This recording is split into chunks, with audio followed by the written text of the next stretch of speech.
Awesome. Good morning, everybody. Hi, my name is Rachel Portinga. I use she, her pronouns, and I'm the coordinator for the Lake Superior Living Labs Network. And Courtney Vaughn, who you can also see, also participates in that role. And so we're happy to have you all here today.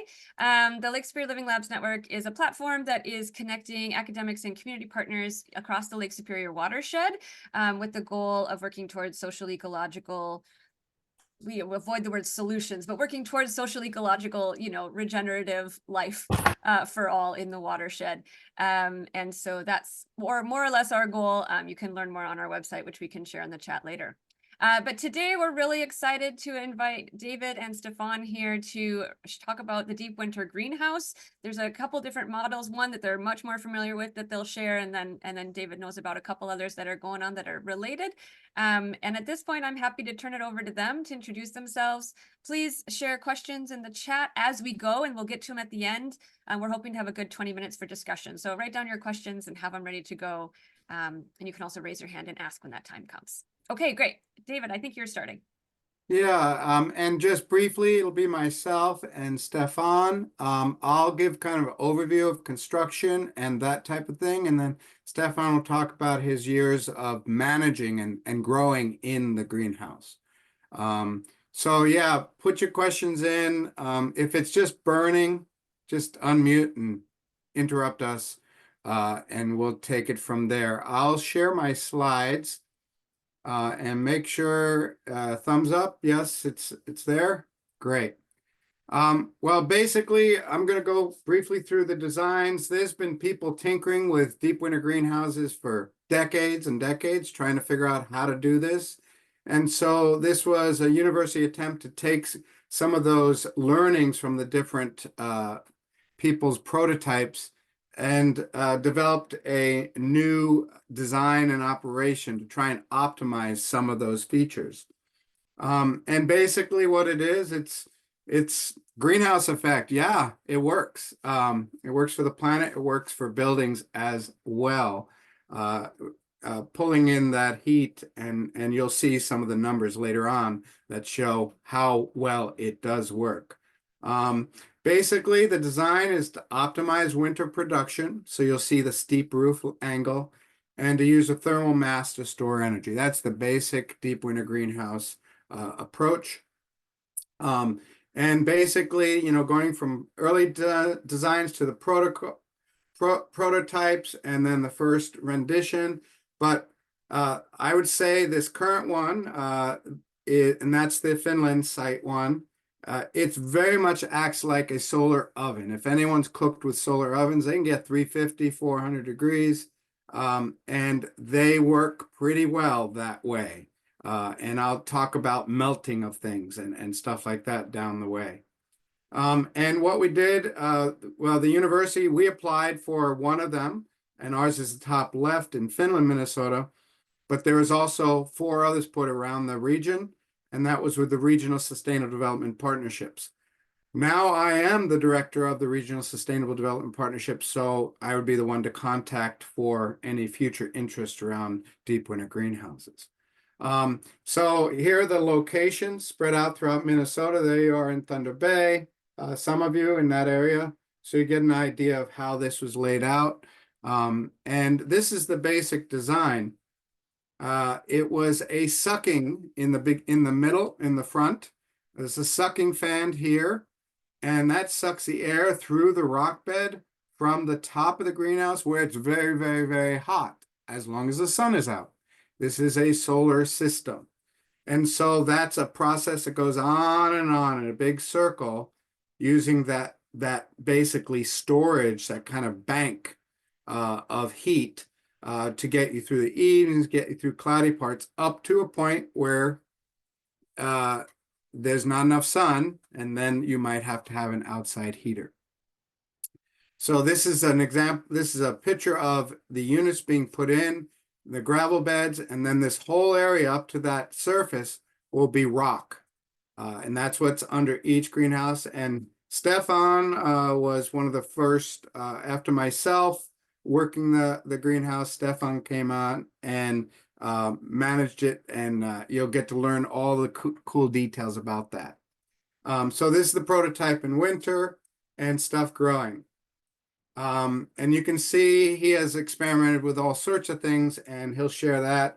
But notice around it, what we had to do was we had to build up from the ground level because we we're at water. So then we had to backfill with basically dirt. And it was barely dirt. And Stefan did hugelkultur to build beds. And so you can see this in the setting. And then grew crops. And just a real note about the costs. You can see ours was the most expensive. We were Deep Winter Greenhouse 1, 68,000 because of the rock, trying to get the rock hauled to our remote location. It was all hired at very livable wages for contractors. And we had a lot of haul because we built at ground level. We had to basically build the soil around it. So that was a big expense. Also, we had to increase the electrical costs because when we first went, before the electrical was in, we had it all made and all covered. And it was 170 degrees when the electrician came into the facility to start doing electrical work. So he had to go to all metal conduit and he had to shift all his costs. So the electrical was more expensive than we thought because without the fan running, it got up to 170 degrees, cracked the windows on the top. And so what was interesting, it went from 170 after he hooked it in, and that was at 10 below zero. But after he hooked that in, we ran the fans, which brought that hot air from the greenhouse through the cold rocks, and the temperature went from 170 to 85 within minutes as it just sucked that heat out of the air and was filling that very, very, very cold rock bed. But if you do all the work, the cost can be less and you have some resources. So, but it was pretty expensive. So we kind of call it the Cadillac. So we were looking at more options for farms. I still think it's probably the best unit, but it did cost a lot per square foot. So we're looking at more space, less costs. So this brought us, it's kind of like, I don't know if you've ever seen this car. It's the Aptera, 1,000-mile electric car range. It's got less resistance than the side view mirror of the F-150 truck. And so this is kind of like the Cadillac. And what we're looking at is, it gets people excited. It's kind of iconic. The performance is incredible, big battery. It's very responsive, but a lot of learning went on. And it's not easy to adapt because everything's built all together all at once. And it was expensive. So what we're looking at is maybe a Toyota type of car as we look at the farm scale greenhouse. So this was a new version, more space, twice the space for the same costs, increases size, reduce costs, better insulation because it's on the outside and there's some definitely improvements with moisture and things like that. Glazing systems was something module they could bring off. And so there's more of a module things using existing project and some simplified ventilation prototype. So in this as well as being kind of tweaked to add a little bit more of the higher grade. But this cost $26,000 minus the electrical. In this case, this was in the city. They had to do a whole new electric line. They had to bury it under a road, and it was in the cities and all the grant, all the legal fees. So that cost $49,000, but the core part of this unit costs about $26,000. So again, a little cheaper depending on your labor involved. It's a bigger unit, 60 feet long by 20, 22, 23, and it uses the bows from regular high tunnels. This is where they're putting the sheathing on. This is the end wall. See how all the insulation is on the outside of the greenhouse, and that has greatly improved its approach to insulation. And that's with the bows in place. That's putting in windows. There's a just cheap but well-sealed window from Menards. And the sheathing's on.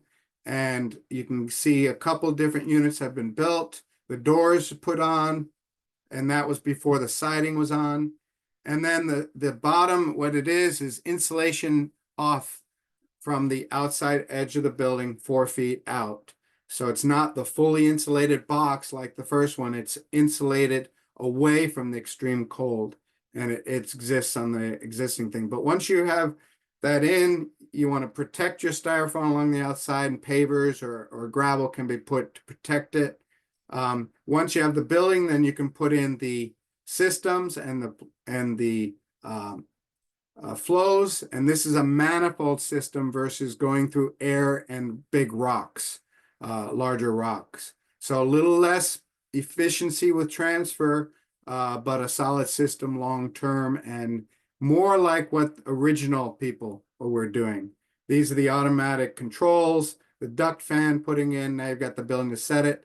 And if you don't like that plywood look, you want to do a different sheathing for that, because that's what you're seeing, all the insulation's on the outside. That way there's no moisture. So it was finished in March, and the outside temperature was 34 and the inside was 91. So even though it's not quite as tight as the first level, it gets very, very hot and it melts things. They had put all their insulation that they were going to use on the outside inside the building, and it literally melted it. And so that's a problem. So you just have to be really careful before you have all the systems and ventilation systems in, what you have in there. And these are the beds that they put, and this is the germination that happened. And so they can grow all sorts of things here, as you can imagine. Here's some of the temperature things. This is the orange one is the greenhouse temp. The blue one is the outside temperatures.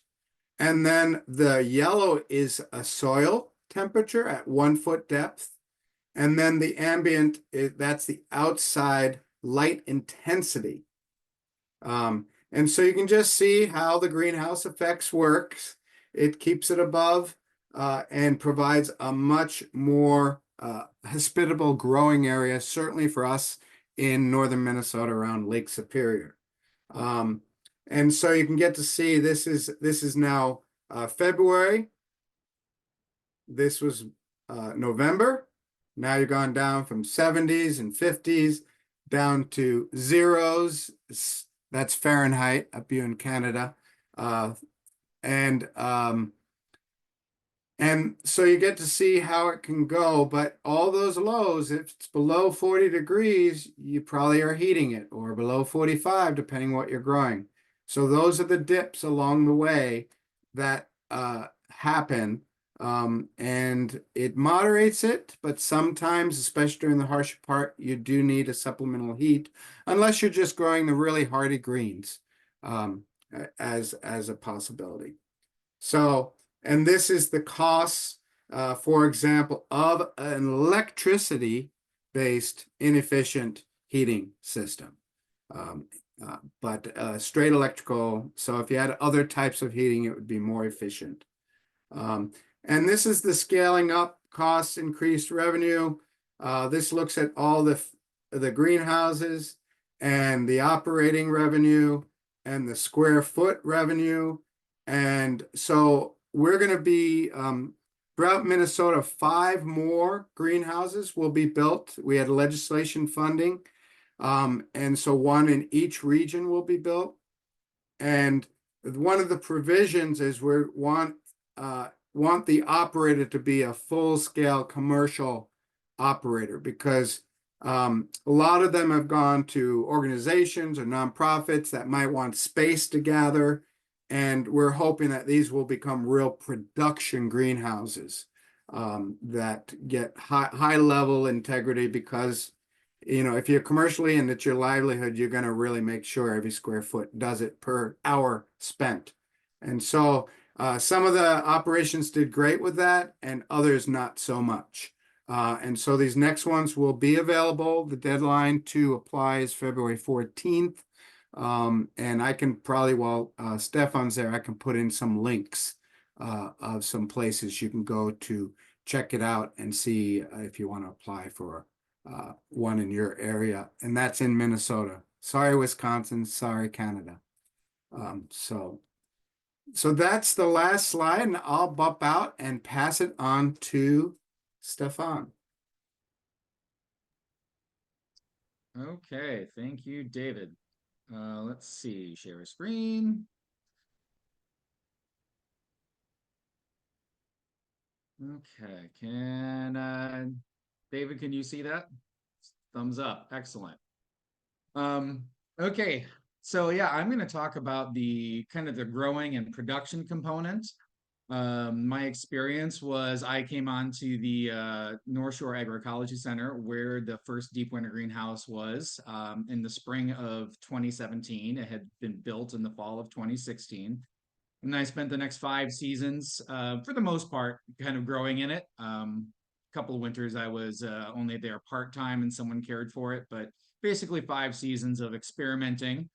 The first 3 seasons, we did do some trials and tests along with the U of M, looking at soil substrates, looking at plant varieties, light intensity, bedrock temperatures, and things like that. And again, we were not a commercial operation; we were a nonprofit. So we did grow the food and brought it to the local co-op to help provide food for our small community of a couple hundred people there in Finland, Minnesota, because winter produce was very hard to come by up there.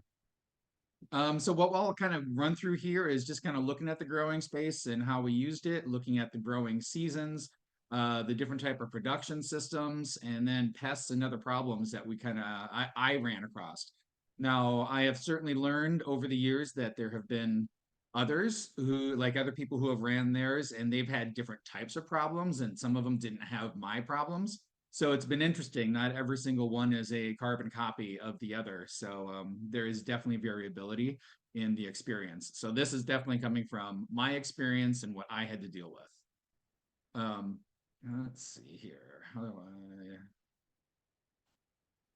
I? It's not letting me move. Oh, there it went. What's it doing? Excuse me, I actually am technologically literate. There we go. No worries, we've all been there. Yeah, I don't know why it's doing that. Let me, is that why it's doing it? See, all I did is try to bring it up. We didn't try shifting between screens. That's okay. Do you want to start? Do you want to stop and start, or do you want I'm to going hit to like the stop left area? and redo that. Yep. Sounds We're great. going to No worries. reshare. I have it on Google Drive, so maybe that's causing my problem. We'll reshare and maybe we'll just keep it as a that one and share. We'll try it this way one more time and see if that actually does it. I don't know what it's doing. There we go. Okay. Okay, so first off, growing space. When we designed ours is a little bit different from some of the others. So we actually have in-floor beds, which actually go a little bit further down than what they look like there. Others actually just have a flat floor, and they actually did either all gutter hanging systems like you also see here, or some of them also did gutters, but they were actually on a shelving system that they built. So being the first one, and David kind of made some of these design decisions. I personally really enjoyed having the in-floor beds along with the gutters. Although I do believe that led to some of our pest problems that we ended up having to deal with because they could live in the soil down there, and it was harder to sanitize the system from year to year. And there in the silver shelving that you see, that was part of the U of M trials, again, where we were doing plant variety trials and also substrate, aka soil trials, just trying to see how things grew. I didn't like that type of system. I wouldn't use that in general just because it was so packed in there. All the crops on the back end, you had to keep flipping the gutters around every couple of days just because they wouldn't get enough light. Whereas the hanging gutters, they didn't have that issue. There's plenty of space around them and they had really room to get a lot of sunlight coming in. So let's look at the growing seasons. So this is the basics of working with a deep winter greenhouse. So over the winter, it's not always the same. You basically have 3 seasons you're working with. You have the diminishing season, the deep winter, or sometimes called the solstice season, and then you have the expansion season. So the diminishing season is kind of a October through November. That's when you have diminishing hours of light, diminishing light strength or intensity. You know, the sun is slowly but surely heading towards the horizon. So that means the light is filling up the room and moving up the back wall. And you will definitely see during this season, over those 2 months, that plant growth slows significantly during this season. Once you move into deep winter, which is really like the month before and after the winter solstice, the light, the number of hours doesn't change much, you know, but it's pretty minimal. In Finland, it's around 8 hours throughout those 2 months. You have a very low light intensity, but because you have the lowest sun angle, the light actually literally fills up the entire space and reaches all the way to the back of the wall. But again, only the lowest light thriving plants will survive. Then as you move into the expansion, that's kind of February, March, and a little bit into April. You have increasing hours of light and light intensity. As David kind of showed you in one of his slides there, you start to see increasing temperature swings, which can be kind of problematic. So you have to really manage that temperature a lot more during the expansion phase. The increasing sun angle then obviously does the opposite. So that light starts creeping down the wall up until the point where by early April, not even our in-floor beds or some of the back hanging gutters were getting direct light anymore, just because of how it's designed to really maximize the middle of the winter. But during that time, especially by the time you're into the second week of February, plant growth really just explodes. And I have found over the time that you really need, especially for the later part of the expansion, you need heat tolerant plants that won't bolt easily. So that will affect your planting decisions. So I'll just run through the 3 seasons and kind of talk a little bit about the types of plants I used and what we did. So this is a diminishing season, kind of October and November. So how I would typically do this is I would start these kind of, they were leaf lettuces, but they were kind of the Solanova out of Johnny's. And so they're really good for kind of cut and come again. And they did really well in the greenhouse, but I would start them somewhere outside of the greenhouse in September, because even in September, this place could really cook. So obviously cool weather crops, I would have to start them in flats somewhere a little more shady and outdoors where the temperatures were better. But what I kind of came to is I really like to work with, in this season, lettuce. I transplanted chard, which is, as we'll talk about in the winter season, was one of the few plants that I found that would actually continue to put on leaf growth pretty steadily throughout the deep winter season. I experimented with other crops like kale. I thought would be a great option, but I found that once you got mid-November all the way through about late January, the kale, it would live, but literally stopped growing, would not put on any new growth. So obviously that was not a good choice to fill up bed space. Whereas the chard just kept chugging along throughout the whole winter season. Spinach is also pretty good this time of the season. You get a really good successful first cut. Once those light levels started to really drop, it would stop putting on growth. So midwinter spinach never worked for me personally. Now I've heard from others that for some reason they had more success, but there may be some other reasons that I'll get to later regarding that. Production diminishing season. Also in the gutters, then I use the gutters a lot to produce more like flavor profiles, different colors in the lettuce mix, or some specialty aspect of the lettuce mixes.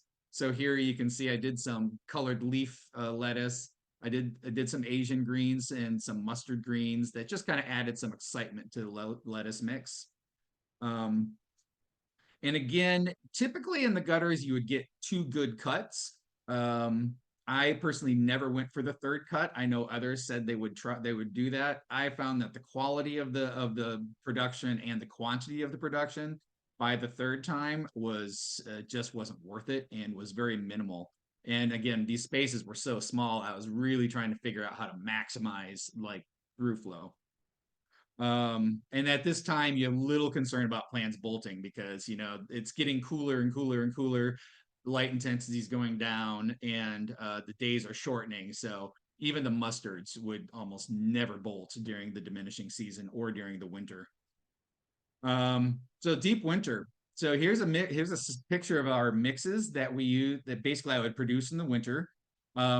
And there's actually no lettuce in that mix because lettuce really grew very slowly for me in the deep winter. So what I would use like a Tokyo Bacana, which is it's a leaf mustard, but it's extremely mild and delicate. You would almost think you were eating like a baby lettuce green when you ate it. You could barely taste any mustard to it. So that was really what I used to bulk up.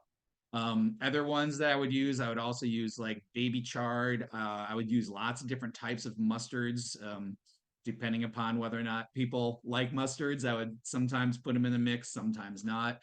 Those were a little bit more on the spicy side. But I experimented with lots of different types of plants. Another one that was one of my favorites was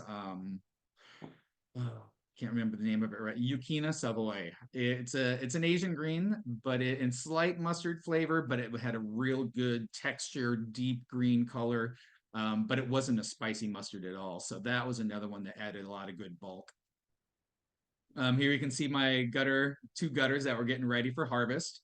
You can see some lacy green mustards, a mustard mix in the back. That dark green one, that's the Yucchina Savoy, which is, they call it kind of like the big brother of tatsoi, if you've ever grown tatsoi.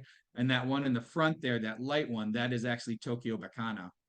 And so again, this is their first cut. And so again, I would cut them once, rehang them. Usually took, again, depending upon the amount of sun we were getting, usually took about 2 to 3 weeks to get to that next cutting phase. Whereas from seeding to first cutting was usually a solid month. Again, depending upon the amount of sunlight you're getting. And I'll talk about that a little bit more later. And then expansion. Expansion is a time of craziness and things are changing fast. Switch back to lettuces.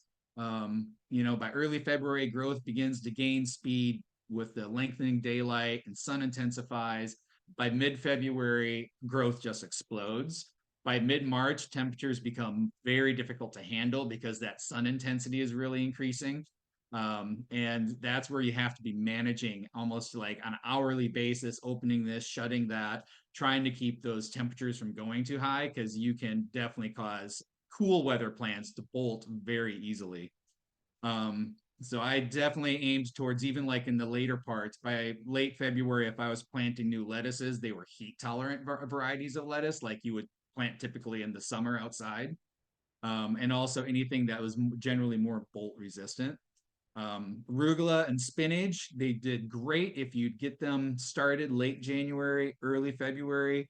But by late February and moving into March, I found if you tried planting them there, they would just, especially arugula, would just bolt immediately. So, so the other things I threw in this mix, aside from lettuce, there are some Asian greens that are more heat tolerant that did well. Again, Yucchina Savoy did really great pretty much throughout the entire time. I would incorporate baby kale mixes, baby beet greens, and baby chard to just add into the mix, and those all did great and dealt well with the heat. For cleaning and processing, we had a double basin sink that I did a double wash.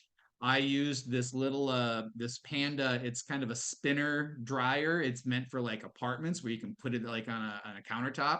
Has like a metal canister on the inside, so it's easy to clean and sterilize. But it was also pretty delicate, so it didn't really hurt the leaves as much. But it was a great way to like dry them. And then we'd put them onto a stainless steel table and I'd bag them up. And then we had a refrigerator in the back, which is where I kept them cool until I delivered them.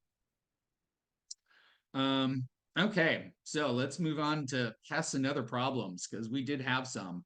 Aphids were an ongoing and huge problem every single year. And again, it was very hard to completely eliminate them, I think in part because of the soil beds.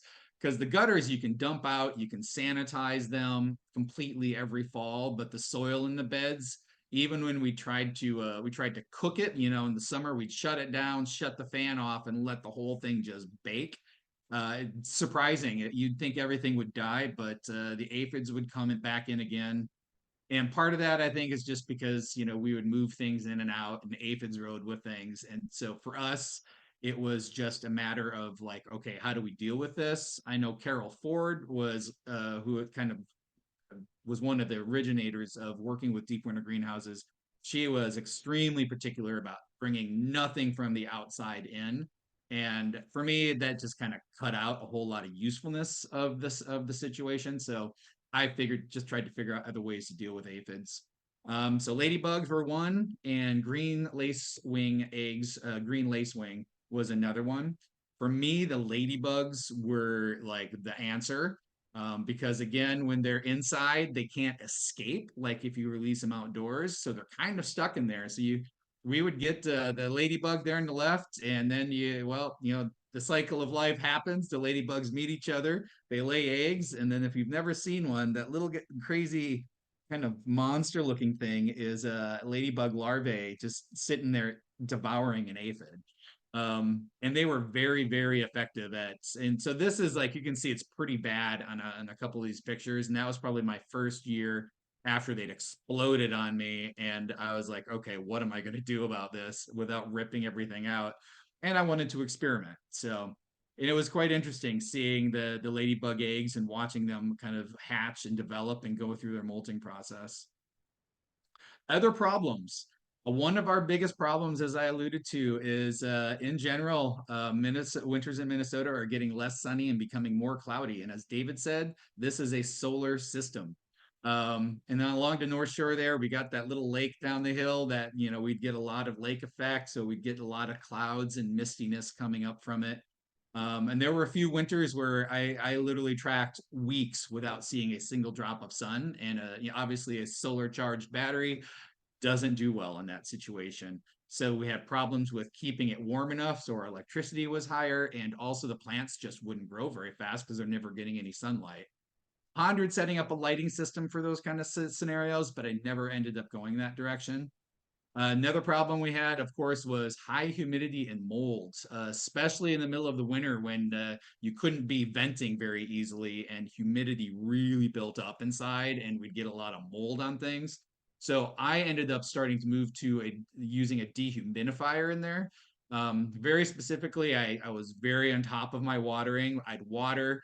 Right after I'd water, I'd run a dehumidifier cycle, and then again a few days later. And this actually really, really helped. The mold issue really reduced, and like we had wood flooring, and that was staying wet almost all winter. And so once I started dehumidifying, that almost never stayed wet. It started drying out. Another problem that got into our greenhouse were slugs, and they were really horrible. They love Asian greens. And they would just destroy some of the crops. So again, I just had to get on top of them as soon as I'd see them. I'd do a lot of midnight squishing and killing of slugs. You could use Sluggo potentially. I'd never personally used that product in there. The good thing is slugs couldn't get up into the hanging gutters, so the gutters were always safe from slugs. Unlike the aphids, because if you don't pay attention and they move into that flying phase, they will get up into the gutters as well. Some fun summer trials. I grew ginger indoors. I grew the one on the right there is turmeric. So I had a good time just experimenting a little bit, seeing what we could do again, because in the summer, there's almost no like direct light getting in there because the sun angle is so high. And so both of these crops actually really like to grow in a warm, semi-shaded environment, and they take very little care. So I just experimented and had fun with it. But most of my time was spent outdoors. So here there on the left there, you can see a nice little flower mix and lettuce mix that we had. We delivered that up to Wolf Ridge Environmental Learning Center for a big event they were having. So it was awesome to be able to supply lettuce to them in the middle of the winter. And overall, I'd say the deep winter greenhouse, it's an excellent tool. Some of the issues that I personally saw with it, I see that they have really changed in the farm scale greenhouse. Like I think the winter ventilation has improved. I see a lot more windows in there. I like that they actually redesigned the roof so that it actually comes up and back further. So I think you won't lose as much space in the summer. So you could potentially, put a shade cloth over it and use it in the summer. Their entry room is a lot smaller. Our entry room was literally the entire width of the back of the building. And I feel like that was just too much space dedicated to the entry. And the larger size, I think, is really awesome because it allows for serious farm scale production. The deep winter greenhouse is the prototype was very difficult to get any kind of really serious production. It needed to be larger. I know some of the commercial farms, specifically Alternative Roots Farm down in Medelia, they did a really good job. But what she did, I think she also incorporated a lot of microgreen production in there, which you can get a higher value out of. So, it could be used pretty effectively, but I am a big fan of the larger size. Of course, reduce construction costs, money per square foot. And one final thought is, as you work with this, we kind of had this this concern and issue is like, your fan is an electrical system. If your power goes out, you need to have something that is not electrical, that is your backup heat source. Or potentially you could have a solar panel up there. But again, it's like, if it's a winter storm that knocks out your heat and you have a deep winter greenhouse filled with crops, it's like your solar panel may be buried in snow, so a backup generator or an alternative heat source. I think about this because last winter, I'm a few hours south now, just south of Duluth. We had a massive ice snowstorm, and like on my place now, we were out of power for 5 days. If I'd had a deep winter farm scale greenhouse filled with crops, I probably would have lost all of them over those 5 days with no electricity, and if I didn't have an alternative backup heat source that wasn't electrical. So something to consider. And I think that is the last one, so I will stop sharing. Thank you both. That was so informative and helpful, and wow, I just want to eat lettuce mixed. Amazing. Well, I have 10 questions, but I would really love for other people to ask their questions first. So folks can just raise a hand. You can just unmute. You can put it in the chat if your microphone's not working or you prefer for me to read it out. Whatever you'd like. And please feel free to ask across the spectrum. I know some of you are farmers, and other folks are interested in food systems. We got all types here. Anyone have a burning question to start us? I did notice there were a couple questions in the chat there. Yes, that's true. Thank you. So Kelly had asked, does the chipboard on the inside of the greenhouse get mold or water damage? And a question about if you could paint it to prevent that, I think. Yeah, and that was for the new farm scale level. And because of the way they insulate, it's staying much drier. The situation with that room in the back that Stefan's talking about, the entryway, it was so cold that every time you open the door between the greenhouse and the back room, the moisture would just go against the walls. And so there was mold problems. I think Stefan did a mold resistant paint, and that helped a lot, plus the dehumidifier. But you could paint it. That's why for me, the question is, what sheathing do you use? Because you're going to be looking at that in the farm scale greenhouse. And it's that openness that keeps that from getting too wet. Yeah, and I'm a little more skeptical than David is on that one. Yeah, I was actually more talking about the front part, as the back room was horrible when it came to mold. But we had mold issues in the front part, and that's where I ran the dehumidifier, was just in that front section. Because this is an area, especially in the winter, when you can't really be venting very easily if it's 20 below zero outside and you're watering, and then you do get a lot of humidity. I'd be very curious to see how that wood handles that.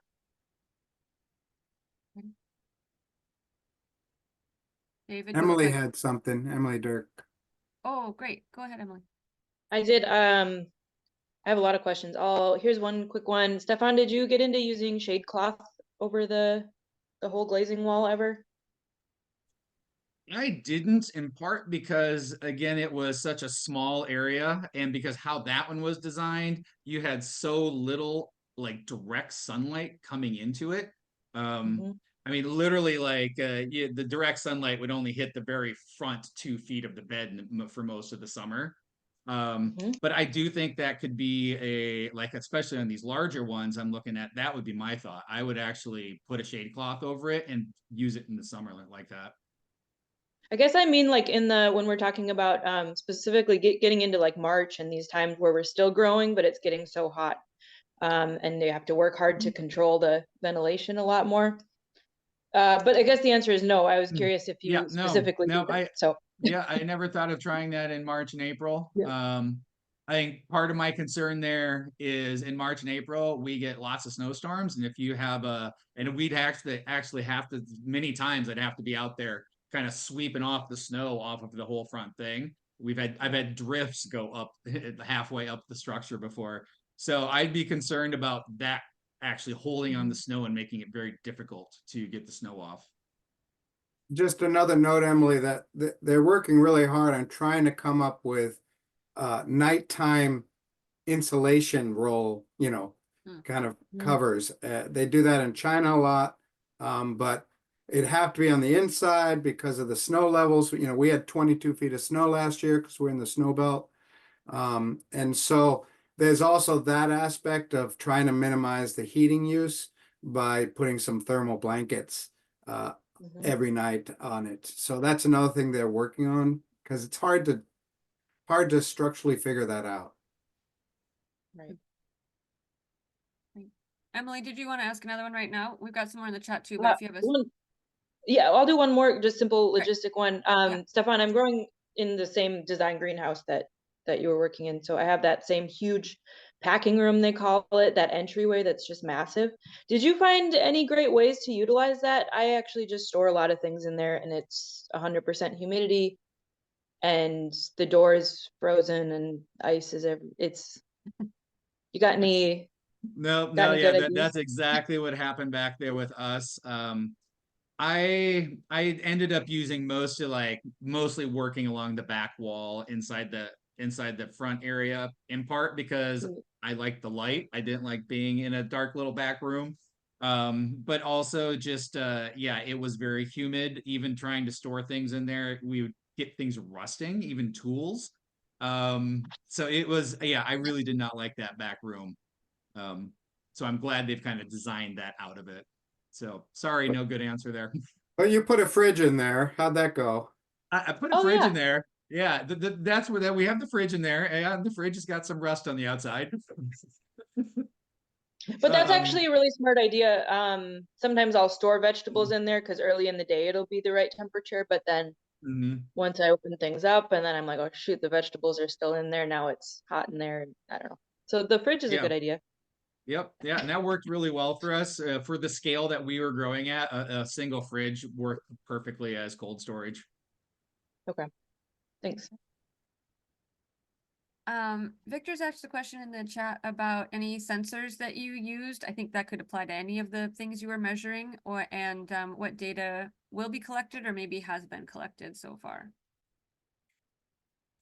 That might be in my thing.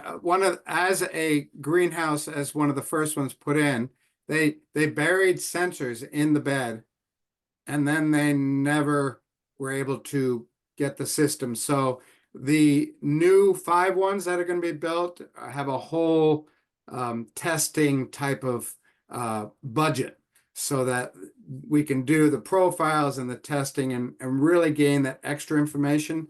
And you can see it already because those temperature guides that I showed at the end are from the new farm scale greenhouses that are being so some of the protocols. So we have more functional observations of it. We didn't have how long did the heating system run. So a lot of those things are really important. Now they're doing that with the new design.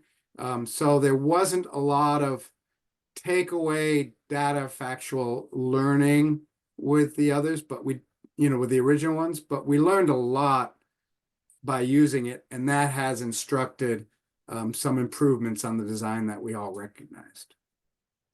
David, will there be, like you said, these newer ones that are being built sort of have this budget for testing? Where would people look once those results are ready? Where would people look to find that? Well, the link I put in, that's the kind of Deep Winter Greenhouse University site. So Great. as things come up, they'll be linked through there. And then you can branch out who's, email and stuff like that but we occasionally do workshops, and there'll be a whole series on farm and also available online as these next 5 get built and monitored. Awesome. Thank you. Marcus has asked a question about if anyone tried to grow carrots in one of these, longer days to maturity and higher light requirements. But anyway, I'm wondering, or anything else besides, greens, but carrots specifically was being asked. Yeah, we actually experimented with several things. I did try carrots. We definitely had various herbs, like in the late expansion season. I would use it to plant a lot of Italian basil. So then by, early to mid-June, all of a sudden we had big, gorgeous basil. Whereas, up in Finland, it takes a while to get basil otherwise. Otherwise, I did try with carrots and I didn't have much success. They just seemed to take forever to grow. I tried beets, and beets did a little bit better again during the expansion phase. You had to plant things far enough up if you're working with the expansion phase so that they stay in kind of full sunlight. Because again, one of the other issues is like it's constructed for the winter. So, you have a very low sun angle, but the sun's also kind of coming up way down here in the left and goes. So most of those 8 hours, if the sun's shining, you're getting light in. As that sun goes up, because you have solid sidewalls, you would still actually only get direct sunlight inside of it for a certain number of hours because it's shaded from those solid walls all the way. And I think that's part of what led to things like carrots just never, even during the warmer phase, they just never got enough light, and they grew, but very slowly. They took a lot of time. And that if you're doing it commercially, that literally made no sense. Maybe if you're running it for like a household, and you wanted to have things like that in there, it would make sense, but It built character. oh, David. Very good. Great, thank you. We're wondering, Stefan, could you expand a little bit more about the hanging gutter systems and how they were spaced, if they shaded each other, if you rotated them, or more details about how you used that system? Yep.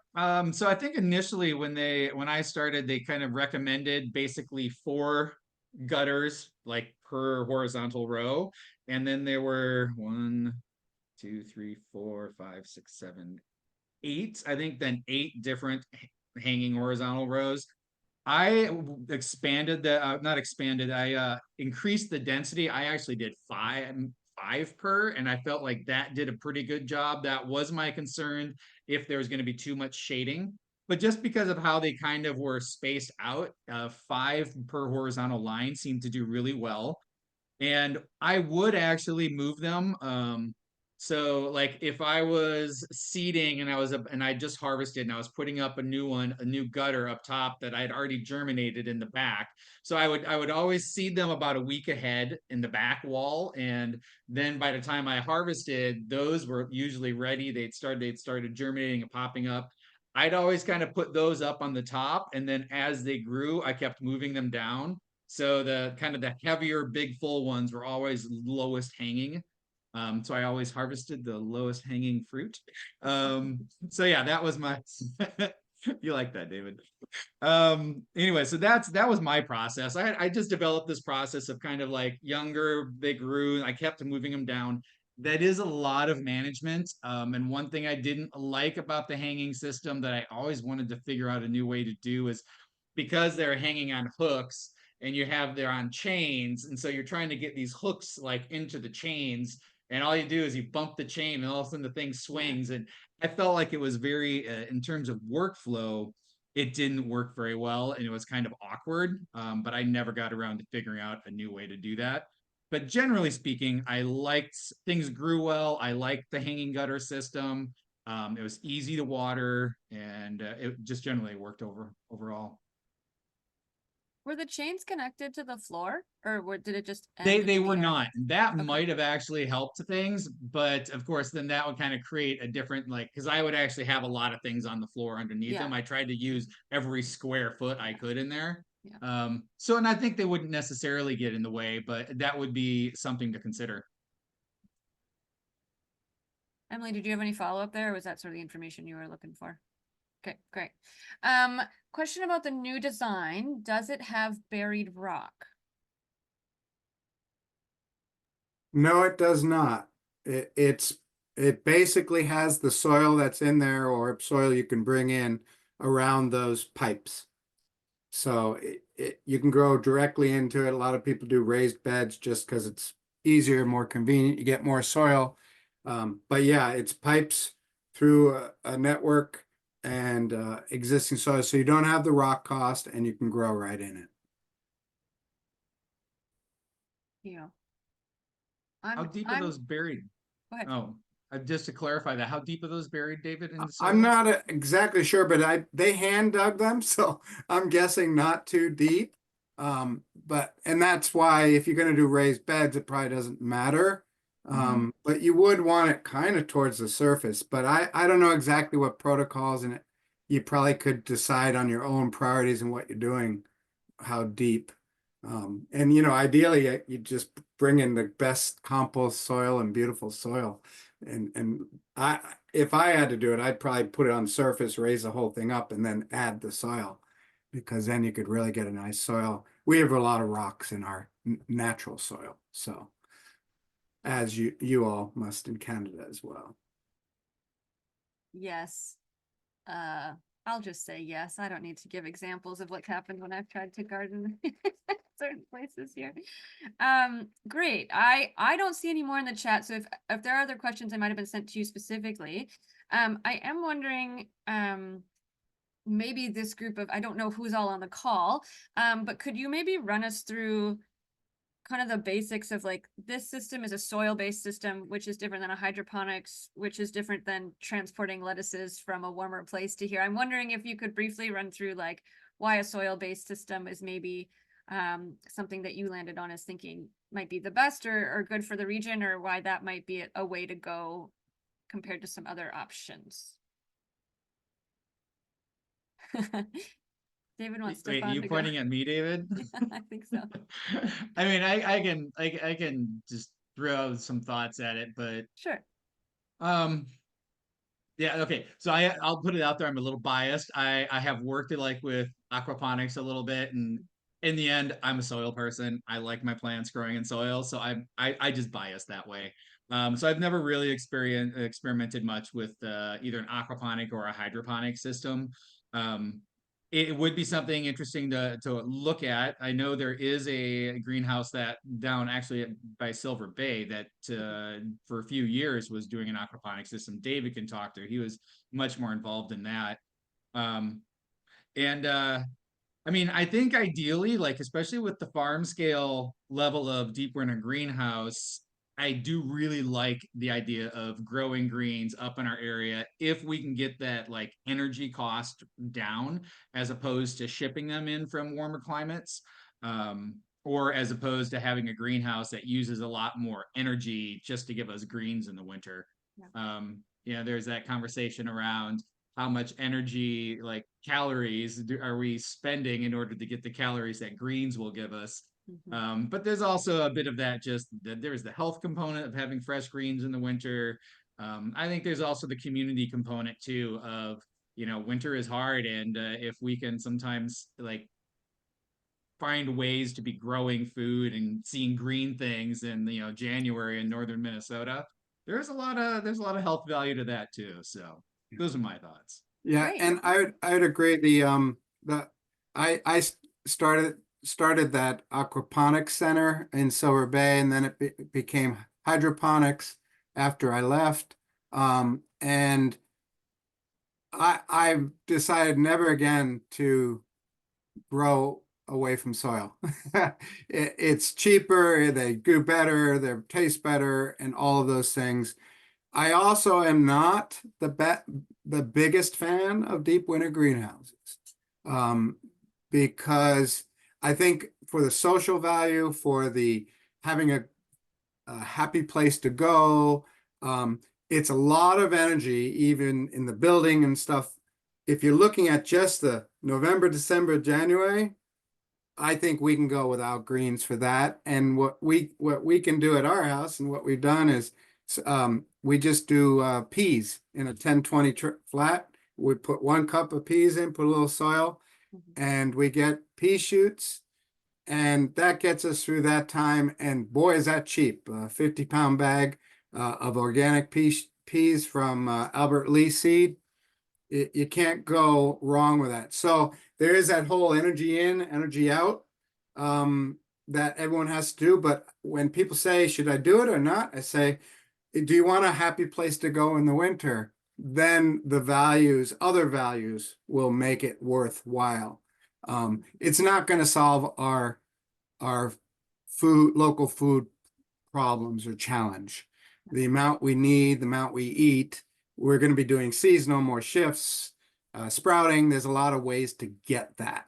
So deep winter greenhouses are for a part of the puzzle, and it's not going to be the only solution. It's one part of the puzzle. Thanks so much for both of you reflecting on that. I really appreciate it. We do have a question in our chat. A question on the diameter of perforated pipe and name of the duct fan and brand and size. Looking for diameter perforated pipe and the brand and the size of the duct fan. And I would go to the site and click on contact. There is a list probably in there somewhere. I haven't looked at the new information, but they have all of that available. You can get the exact parts of this system. So I would do that. I think the pipe was 3 inches, but you'd want to confirm that. Yeah, I would use smaller the better, because you could put more closer and you get, but this surface area, there's a lot of different considerations, availability. 3-inch and 4-inch you can buy bulk from the big box stores. And David, just because I've been here, I haven't explored this website much, but it looks like people could download the schematics fully if across borders, no matter where they are. It's just that for like the program with the U of M would have to be in Minnesota. Yeah, the subsidized program is just for the one greenhouse in each region. That's just a one-time thing. Gotcha. The rest it's open source, which is really cool, right? Let's get away from patenting and controlling everything. So great. Thank you so much. If anyone, David, thank you for adding your email there to the chat, folks. I think you can copy that if you want. Courtney, do you want to throw the Living Labs Network website in the chat? I didn't give you a heads up on that, sorry. If anyone does have more questions, we have a minute. Otherwise, we can also let you go to your next thing of the day. And thank you for being here. We really appreciate your engagement, and your questions were fantastic. So thank you so much. Thanks, Stefan and David. We really appreciate your time and energy sharing with us.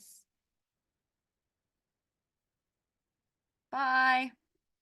I gotta go eat some cabbage. That's what my CSA that's what my CSA farmer tells me is the lettuce of winter. I love that. Enjoy. I gotta Take care, find better ways everyone. to eat it. Thanks, everybody. Bye. Thank you. Bye.